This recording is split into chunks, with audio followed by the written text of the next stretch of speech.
Next on KPBS Evening Edition, the ayes have it. The historic impeachment vote on President Donald Trump is in, but the real political and party battle is just beginning. Plus, a campus concern and a health alert involving the mumps. Who and what's being done to keep it from spreading? And a look at what's being done to solve student hunger even during the holidays. KPBS Evening Edition starts now.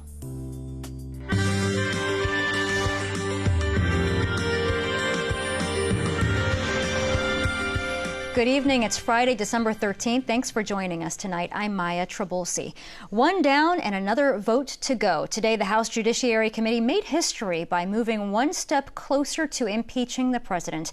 And as expected, that did not go over well in the White House, as President Trump spent the day lashing out in a big way. Nadia Romero has the latest from Washington. Well, thank you very much. It's great. In a press briefing after President Trump welcomed the president of Paraguay, he hit a familiar no. It's a scam. It's something that shouldn't be allowed. Calling the impeachment process against him a witch hunt. The Judiciary Committee will come to order. It only took a few minutes. Friday morning, the House Judiciary Committee voting along partisan lines, sending 2 articles of impeachment to the floor of the House of Representatives for a full House vote next week. The article is agreed to. The resolution is amended as ordered reported favorably to the House. Pursuant to Clause 2L of Rule 11, I give notice of intent to file dissenting views. It was a vote that was expected last night. The committee is in recess. But after more than 14 hours of back and forth, Chairman Jerry Nadler stunned Republicans and delayed the vote until Friday morning, instead of the middle of the night while many Americans were sleeping. But the president says the Democrats are simply handing him his second term in office. My poll numbers, as you know, have gone through the roof. Fundraising for the Republican Party has gone through the roof. We're setting records. Nobody's ever seen anything like it because the people are disgusted. But the president also says he looks forward to the Senate trial where Republicans hold the majority. In Washington, I'm Nadia Romero. A 35-year-old Salvadoran man who was sent back to Mexico after seeking asylum in the U.S. was murdered in Tijuana. As KPBS reporter Max Rivlin-Nadler explains, this is what critics of the Trump administration's Remain in Mexico program have been warning about. The 35-year-old had applied for asylum in September with his wife and 2 children after waiting months in Tijuana under the metering system, which limits the processing of asylum seekers. They were sent back to Mexico under the controversial Remain in Mexico program, which makes asylum seekers wait in Mexico while their asylum claims are processed. On October 1st, while appearing for court in San Diego, they pleaded with the judge not to return them to Mexico. They said they feared for their lives because of the dangerous neighborhood they lived in. The Department of Homeland Security returned them to Mexico anyway. In mid-November, the father, who was working for a pizza place in the Zona Norte neighborhood where they lived, went out to work and never came home. His wife identified his mutilated body 2 days later. Richard Sturger is the immigration attorney for his wife and children. We have people well-trained, are implementing a policy that is designed to send people back regardless of whether they're in harm's way. The man's wife got a death certificate that KPBS has obtained a copy of. Then she told American authorities her husband had been murdered. She and her children were then processed and taken out of the Remain in Mexico program. Sturger represented the remaining family members on Wednesday as they changed their immigration court venue to San Francisco, where they can stay with family members. The U.S. government has argued that the migrants are being protected by the Mexican government. Sturger says that's just not true. It's not protecting the principle of due process. It's not protecting the standards of our Constitution, the things that we're supposed to hold high and that place us morally, give us the moral high ground. While this is the first confirmed death of asylum seekers returned to Tijuana, human rights groups monitoring the situation do not believe it's the first. The nonprofit Human Rights First has found 400 public reports of rape, torture, kidnapping, and other violence against the over 50,000 asylum seekers who have been returned to Mexico since last February.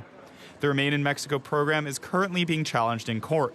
The Ninth Circuit is set to rule on its legality in California and New Mexico in the coming weeks. For Sturger's clients, this decision is already too late. These people came and they asked us to be safe. And we told them, you will be safe in Tijuana while you await. Max Rivlin-Nadler, KPBS News. With a spike in cases and an advisory from the county, medical professionals say you should be taking steps to protect yourself from mumps. The most recent case was confirmed at San Diego State University. KPBS reporter Ebony Monet spoke to a doctor about symptoms and prevention. SDSU officials are the latest to issue a mumps advisory after a confirmed case on campus. Overall, San Diego County is experiencing a 25-year high for the disease, with 60 cases confirmed so far this year compared to 9 last year. Not surprising, actually, because we're seeing this across the country. Dr. Mark Sawyer is an infectious disease specialist. He says mumps is highly contagious and spread from direct contact. You shake hands with somebody who has the mumps and they've been scratching their eye or, got secretions from their mouth on their hands, and then they touch you. The CDC says mumps has been on the decline since the vaccination program was first introduced in 1967. But since 2006, there have been a number of outbreaks. We're seeing more cases of mumps in general, either isolated cases or clusters of cases. And it's largely attributable to the pockets of our population who are not getting vaccinated. It gets started in that group and then it spreads out into the general community. Symptoms are flu-like and include swollen glands, fever, and muscle aches. Ebony Monet, KPBS News. And 2 doses of the mumps vaccine is about 88% effective. 1 dose, 78% effective, according to the latest update from the California Department of Health. When kids are out of school for the holidays, it can mean some students don't know where their next meal will come from. KPBS education reporter Joe Hong looked into the safety nets available for students struggling with food insecurity during this time of year. It's lunchtime at Edison Elementary School in City Heights, and kindergartner Aiden Arroyo is peering across the salad bar. My favorite food is broccoli and salad. Why do you like broccoli and salad? Because they're vegetables. They're vegetables? Make you strong. For a lot of kids in San Diego County, breakfast and lunch from the school cafeteria are a lifeline. 1 out of 6 students in the county face food insecurity. At Edison Elementary, 97% of students qualify for free or reduced price meals. Every Friday at Edison Elementary, Counselor Vanessa Mendez makes a call out to the 60 students participating in the Food for Kids program. The students trickle into her office with their backpacks, and Mendez fills them with cereal, fruit bars, and canned soup.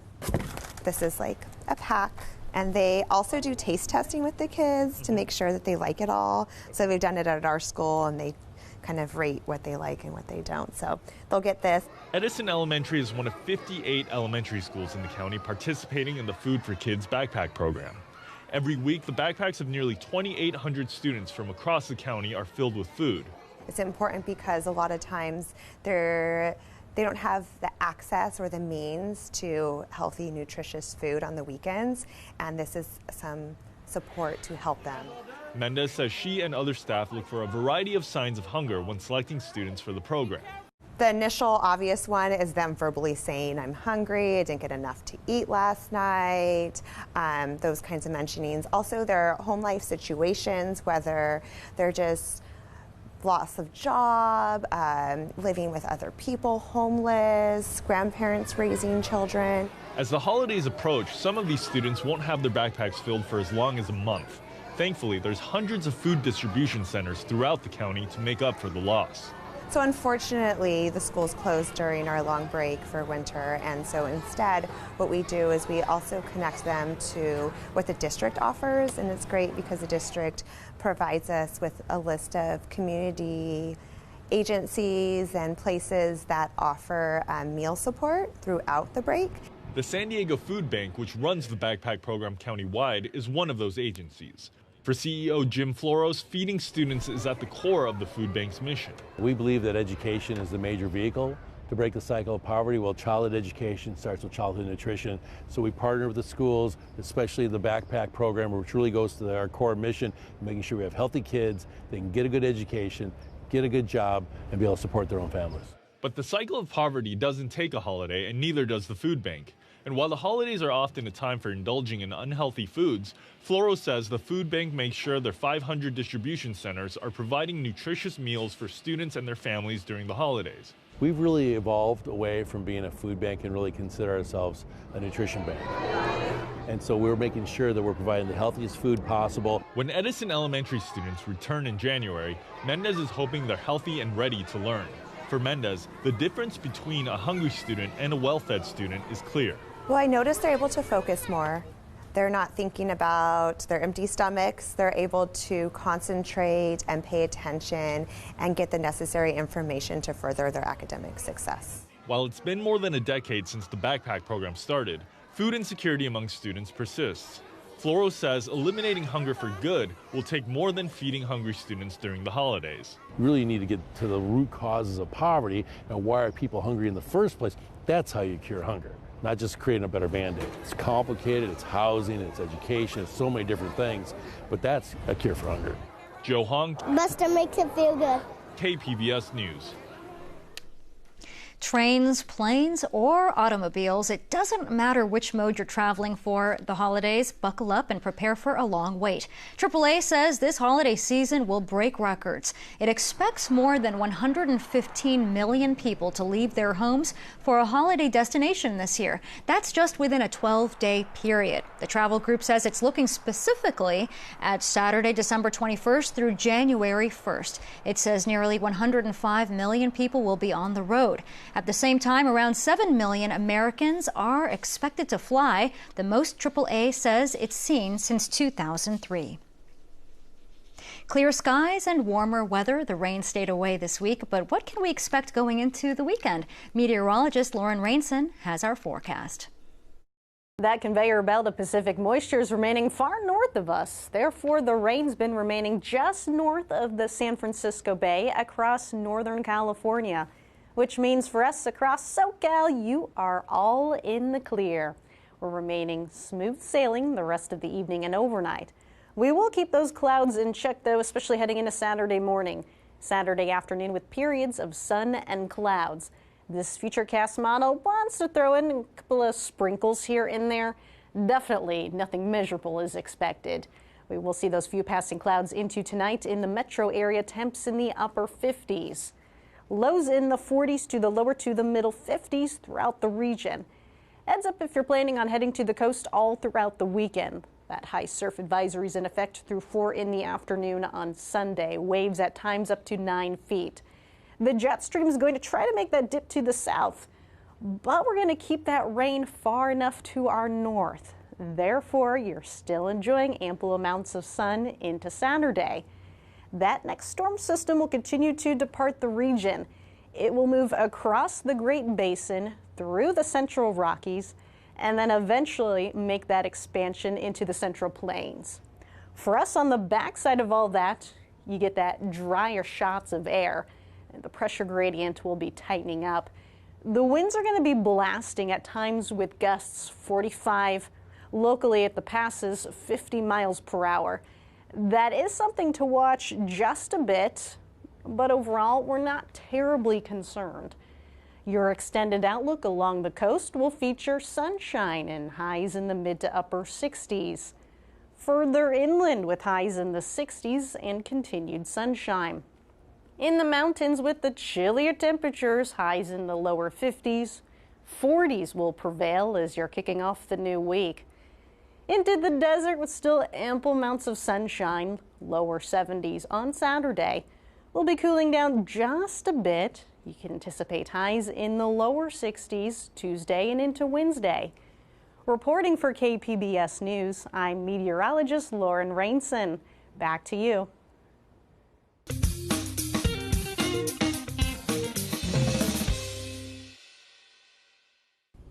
'Tis the season to spend, but don't get so caught up in the holiday shopping that you forget to protect yourself from scammers. Financial website NerdWallet recently compiled a list of ways to stay safe when shopping online this holiday season. Now, for starters, watch out for deals that appear too good to be true. They could be used as a way to lure you to a less reputable website. And that website could be designed to do nothing but steal your personal data or credit information, or the merchandise being sold could be counterfeit. Also consider paying with credit cards rather than debit cards. And the reason here, credit cards offer more protection for consumers, and they give you more time to report fraudulent activity and get your money back. And when buying online, make sure to double check the URL. Cybercriminals have been known to buy misspelled versions of real websites. And print a copy of the confirmation of any purchases. It may be the only evidence you have regarding your purchases. For more on safe shopping, check out the full article by NerdWallet at usatoday.com.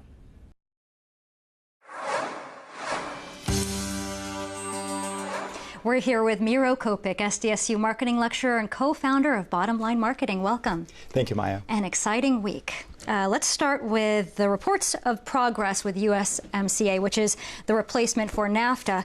How important is this to San Diego's economy, especially us being a border city? Well, it's very important. We're talking about $1 trillion of trade between these countries, and in San Diego alone, 52 billion crosses the border, 2 million cargo trucks over the year. So it's really critical. This whole agreement had been negotiated by the Trump administration and over a year ago. There were some really good things about it. Greater access to U.S. companies into the dairy sector in Canada.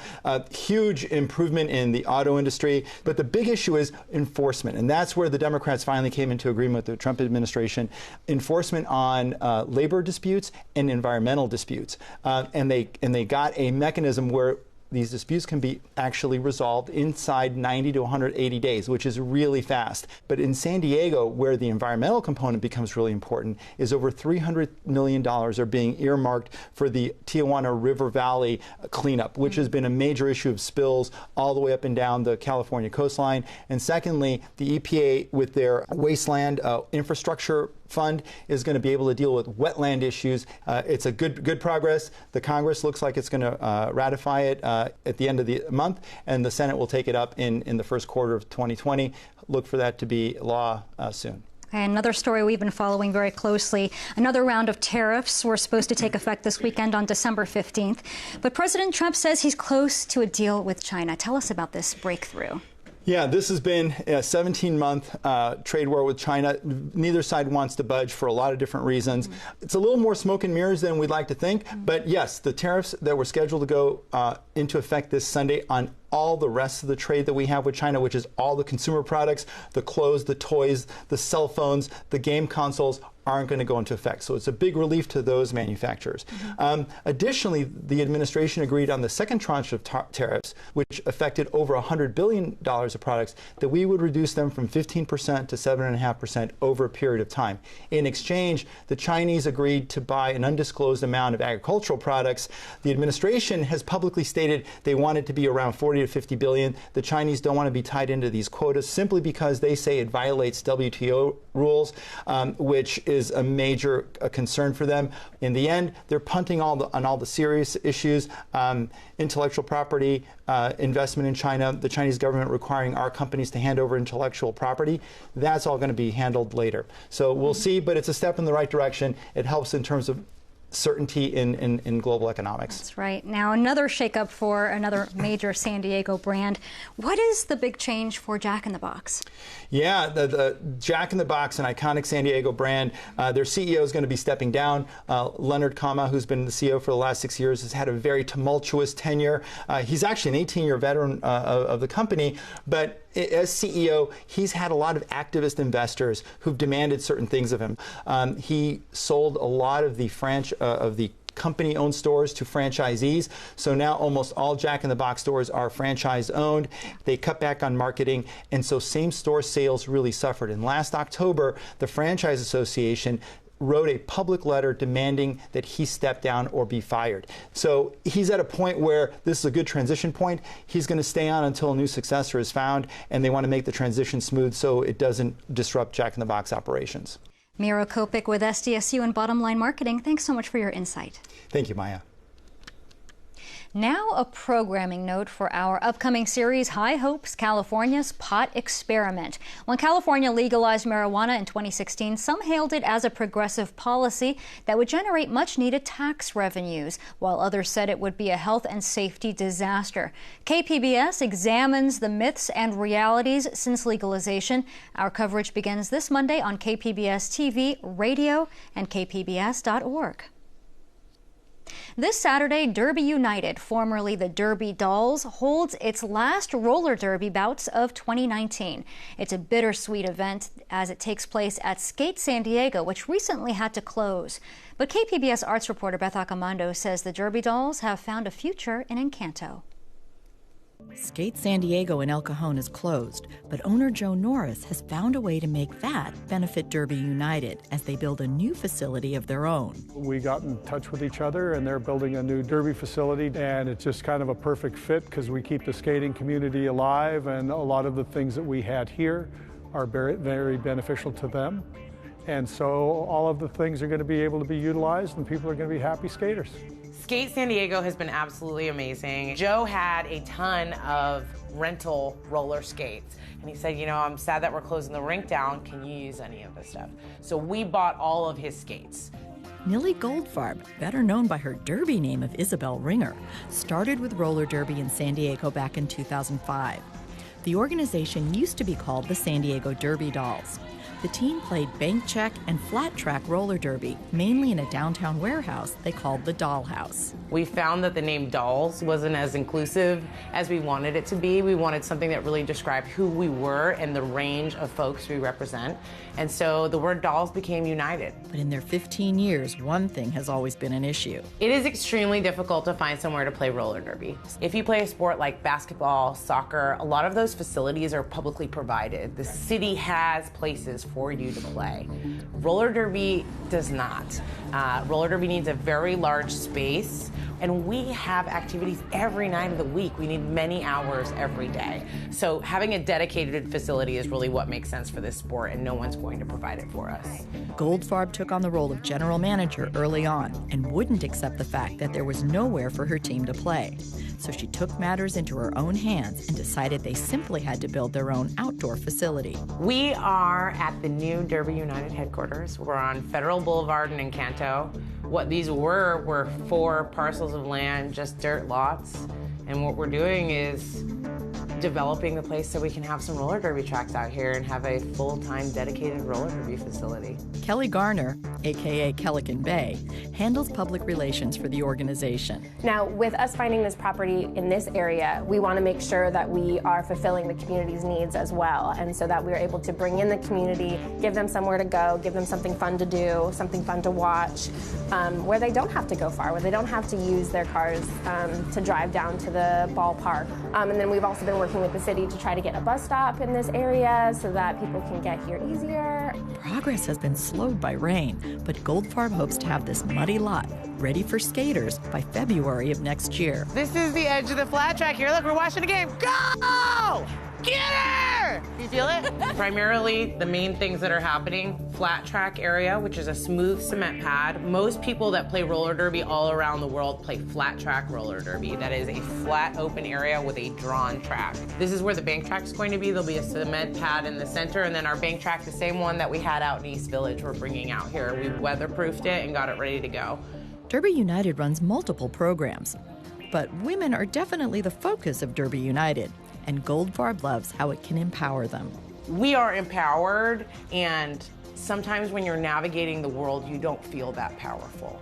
You don't feel like you can make good on something like this because the folks around you don't keep telling you. They keep telling you really can't. You know, this is too difficult, it's too long, it's too hard, it's too expensive. You should stop now and make better use of your time and your lovely feminine skills or whatever it is. That's not what they say, but it is what they mean. And when you tell someone you play roller derby, it can make an impression. You tell someone you play roller derby and they go, what? That's one of the things I'm most excited about, is to give all these folks who maybe don't know a ton about what we're doing some of that experience of coming out here, and they see people, especially women, putting themselves out there in a physical, powerful way that is empowering just to be around. But this is a sport where people pay to play and pay to travel with a team across the country and even around the globe. I mean, all that being said, I wouldn't trade all of those credit card bills and all of that stuff from flying around for the last 15 years for anything. If you want to see what stirs this kind of passion, come to Skate San Diego and El Cajon on Saturday to see Derby United in their final 2019 bouts before they look to their new permanent home, one they're building themselves. Beth Accomando, KPBS News. A bald eagle is saved from an octopus's death grip, and a cat is rescued after being trapped in a tree for a week. Jeremy Roth has details in today's Take a Look at This. This crazy rescue video from Canada is Mother Nature at her most surreal. A group of salmon farmers discovered a bald eagle in the death grip of an octopus. The scene unfolded off the coast of Vancouver Island after the crew says they heard screeching and splashing noises. They say they were reluctant to intervene, but ultimately decided to safely separate the animals. One of the farmers said in 20 years of working on the water, this is one of the most incredible things he's ever seen. Watch firefighters rescue a cat that was reportedly stuck in a tree for nearly a week. A week? You gotta be kidding me! The cat had made its way to the top of a tall pine tree in Glendale, Arizona. Someone wanna help me out? A woman posted a plea for help on a local animal rescue group's Facebook page, and after nearly a week in the tree, the cat was safely removed by firefighters. The group said it was starving and dehydrated, but is now being treated. And finally, members of a Missouri church have constructed this 7-foot-tall Notre Dame Cathedral gingerbread house, and holy moly, it is impressive. It's a tribute to the famed Paris Cathedral, which suffered extensive fire damage in 2019. Parishioners of Holy Trinity Catholic Church in Weston, Missouri used 450 pounds of ingredients, including gingerbread, chocolate, and Jolly Ranchers. It's 8 feet long, 4 feet wide, 7 feet tall, and uses over 500 LED lights. For Take a Look at This, I'm Jeremy Roth. And you can find tonight's stories on our website, kpbs.org/evening edition. Thanks for joining us tonight. Have a great evening.